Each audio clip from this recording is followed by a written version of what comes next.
September 22nd, 2023.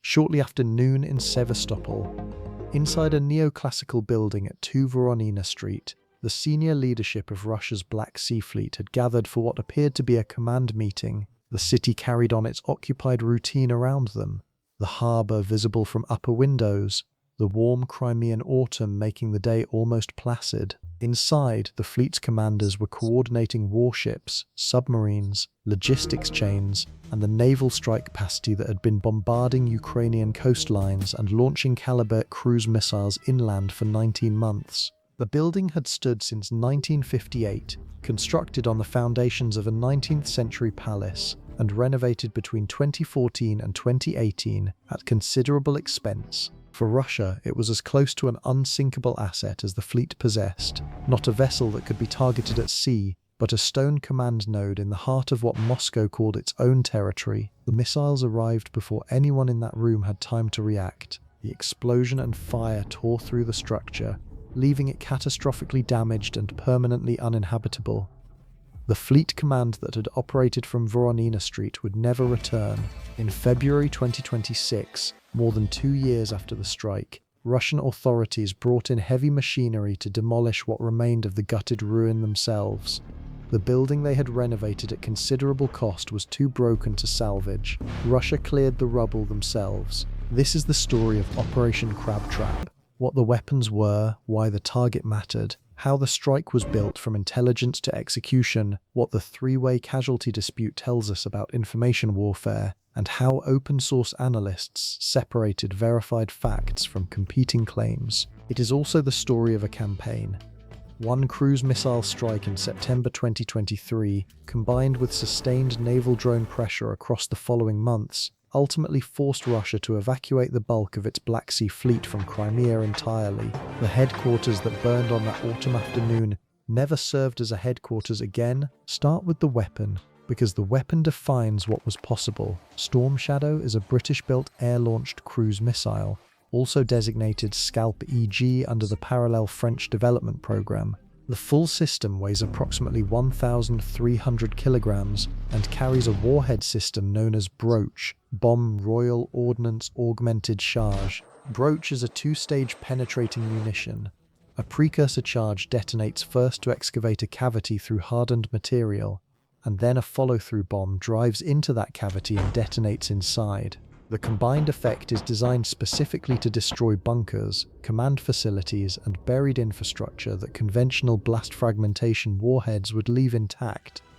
The warhead mass is approximately 450 kilograms. The missile flies at roughly Mach 0.95, which means it cannot outrun a modern surface-to-air missile by sheer velocity. Its survivability comes from something else, a very small radar cross-section achieved through a shaped fuselage and inlet design that scatters radar returns, combined with terrain following flight that keeps the missile low and uses the Earth's surface as cover. Against a partially degraded air defense network, a low observable terrain-following missile, traveling well over 200 kilometers, has a serious probability of reaching its target. The guidance package reflects the precision required to hit a fixed building at long range. Storm Shadow uses an inertial navigation system updated by GPS, combined with TERPROM terrain reference navigation, a system that compares the ground profile beneath the missile against a stored digital map to correct accumulated drift. At the terminal phase, an imaging infrared seeker locks onto the specific target signature.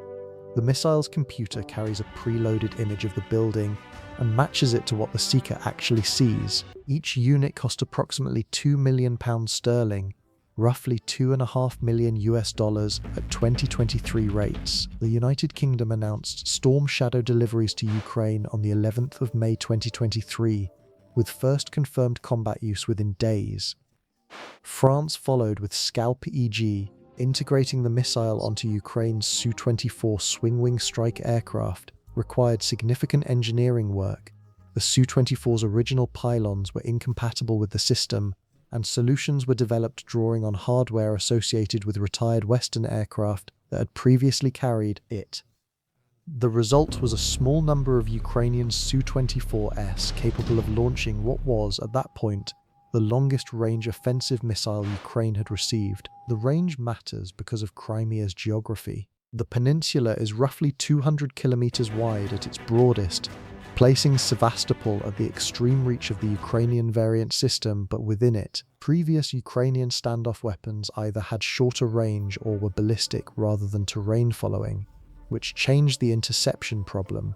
Storm Shadow, flying low and slow and quiet, could reach the fleet's headquarters in its fortress city. Now consider the target and why it was selected. The headquarters at 2 Voronina Street was the operational brain of the fleet, the node through which communications, orders, logistics coordination, intelligence feeds, and tactical command were routed. A fleet does not function as a collection of independent ships.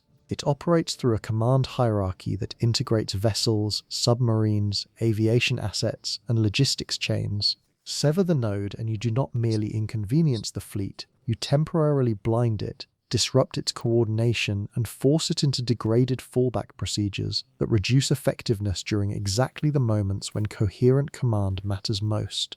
According to reporting by Militani attributed to Ukraine's Special Operations Forces, the strike timing was deliberate.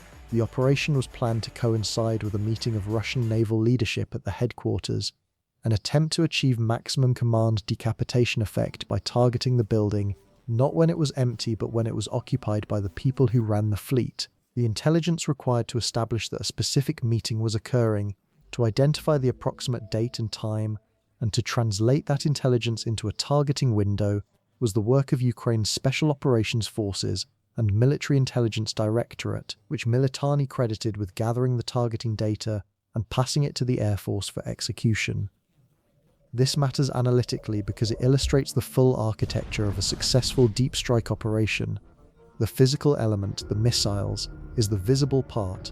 The enabling element, the intelligence that told planners when the building would be most valuable to hit, is the part that rarely receives equivalent attention. A cruise missile delivered to a vacant command building damages infrastructure. A cruise missile delivered during a leadership meeting has potential strategic effect at a different order of magnitude.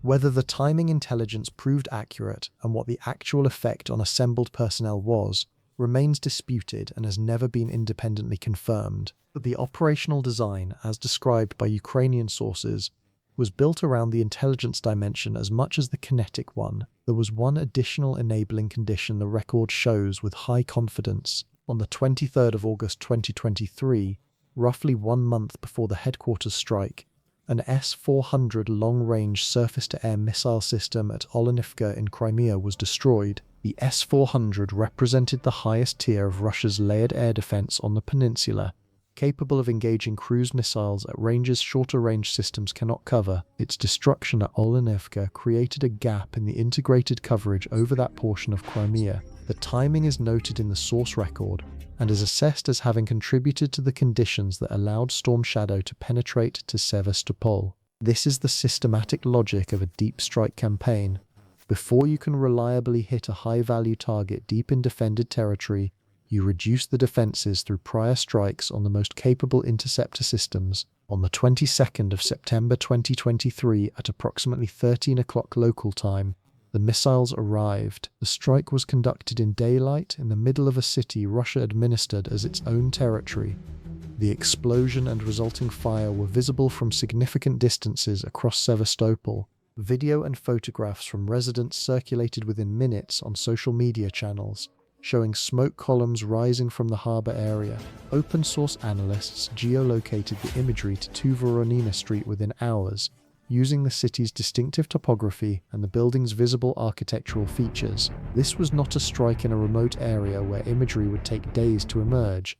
It happened in broad daylight in an urban centre, and the visual record was near immediate. Russian local officials acknowledged the strike in their initial statements. Their version: 6 missiles had been fired, 5 had been intercepted, and 1 had struck the building.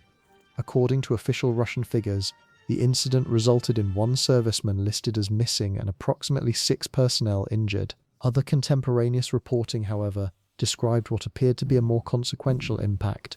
Accounts of 2 or more missiles striking the headquarters appeared in coverage and conflicted with the single-hit characterization. The physical damage visible in satellite imagery in the following days showed structural destruction inconsistent with what a single missile penetration of a peripheral wall might produce. Russian officials claimed most missiles were intercepted. The damage told its own story. Ukraine's official claims were dramatically different, and they too cannot be stated as established fact. Ukraine's military intelligence chief, Lieutenant General Kirilo Budanov, said in the days following the strike that at least 9 personnel had been killed and 16 wounded, describing the casualties as including high-ranking officers. On the 25th of September 2023, Ukraine's Strategic Communications and Information Security Center made a more sweeping claim. 34 officers had been killed, among them Admiral Viktor Sokolov, the commander of the Black Sea Fleet himself, and 105 had been injured. None of this was independently verified. The claim that Admiral Sokolov had been killed in the strike became one of the most closely watched information warfare episodes of the conflict. Russia's response was to release video purporting to show Sokolov alive and participating in a defense ministry meeting. Open-source analysts who examined that footage assessed that it appeared to date from before the September 22nd strike rather than after it. The analysis turned on contextual details visible in the footage itself that did not match the post-strike timeline. The analyst's assessment was not that the footage was definitively fabricated, but that the evidence was inconsistent with it being a post-strike proof of life. Nor did that analysis definitively prove Sokolov was killed. What the record shows with high confidence is this. Admiral Viktor Sokolov was quietly removed from his post as Black Sea Fleet commander in February 2024, approximately 5 months after the strike. He was not publicly seen in command functions during that intervening period. Whether he was killed in the strike, wounded and incapacitated, or removed for entirely separate reasons remains unresolved in the open record. The three-way casualty picture is thus: Budanov claimed at least 9 killed. Ukraine's Stratcom claimed 34 killed, including the fleet commander. Russia admitted 1 missing. The truth was never independently verified. The admiral disappeared from command months later. The building was never used again. The physical fate of the headquarters building is where the record becomes unambiguous. The structure at 2 Voronina Street sustained what reporting described as catastrophic structural damage and fire, confirmed by satellite imagery. The building was never reoccupied as a command facility. Russian naval command functions were reportedly relocated to Novorossiysk on the Russian mainland, to hardened or underground facilities, or to dispersed alternative sites.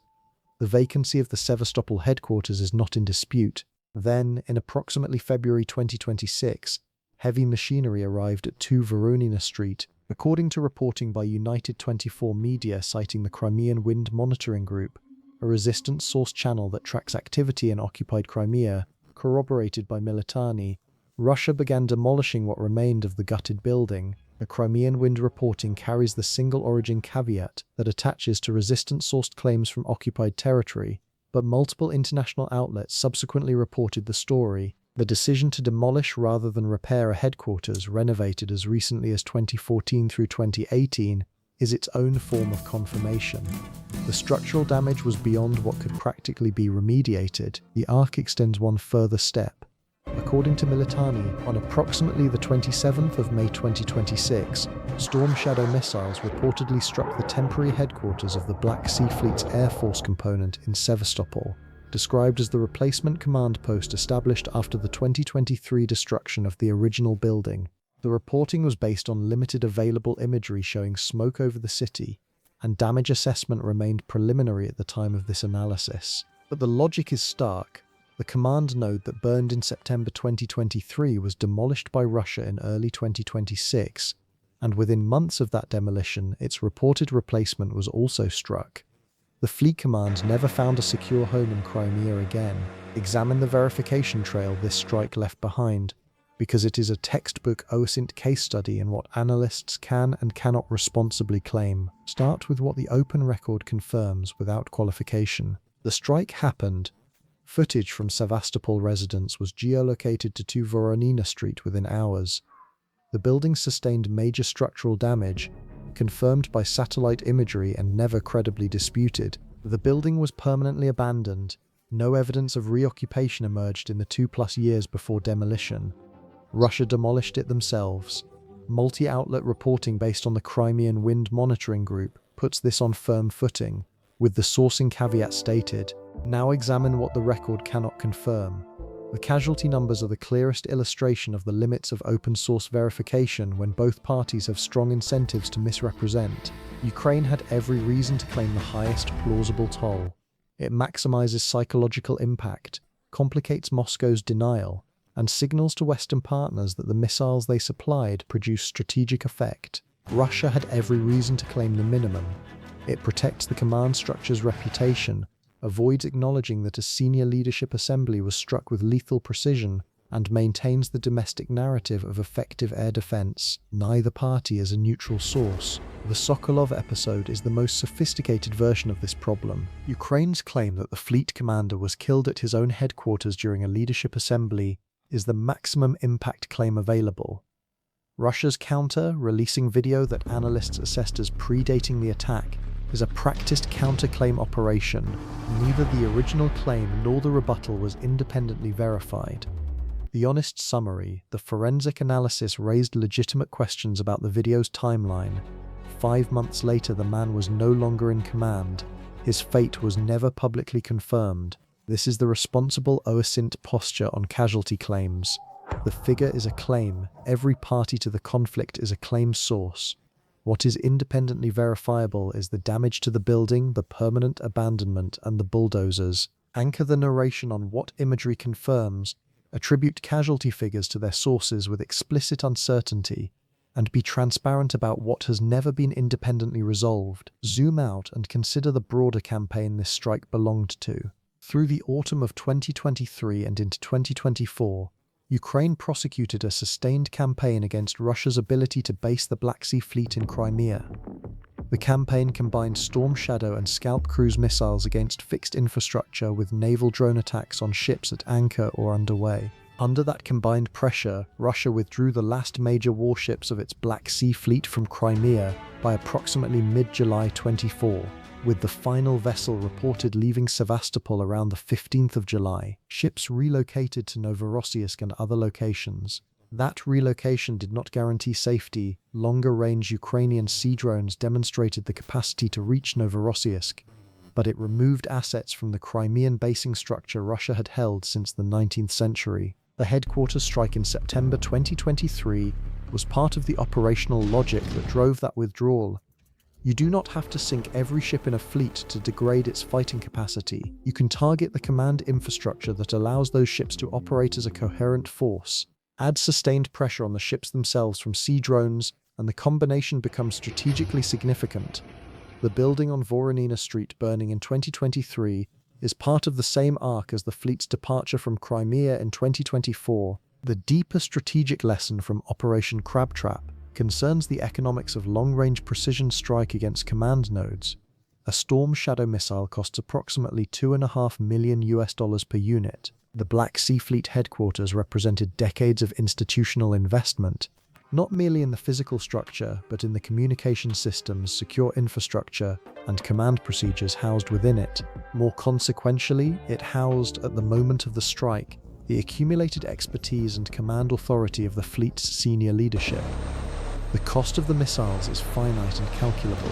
The cost of destroying a command hub in organizational disruption, reconstitution time, reduced operational coherence, and the potential loss of key personnel is much harder to quantify, but potentially far larger. This is the decapitation logic of deep strike. You do not need to engage the fleet's ships one by one if you can hit the building from which those ships are commanded.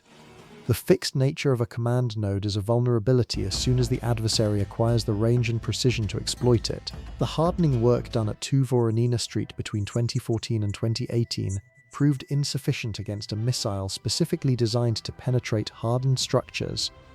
Distance from the front line provides survivability only if the adversary lacks the range to cross it. The moment that range is provided, fixed infrastructure becomes a target. The full arc runs from that September afternoon to the fleet's departure from Crimea to the bulldozers arriving at 2 Voronina Street in 2026, and then to reports of a missile strike on the replacement command post in May of that same year. From the perspective of the fleet command that gathered in that building on September 22nd, 2023, the trajectory is one of persistent operational compression.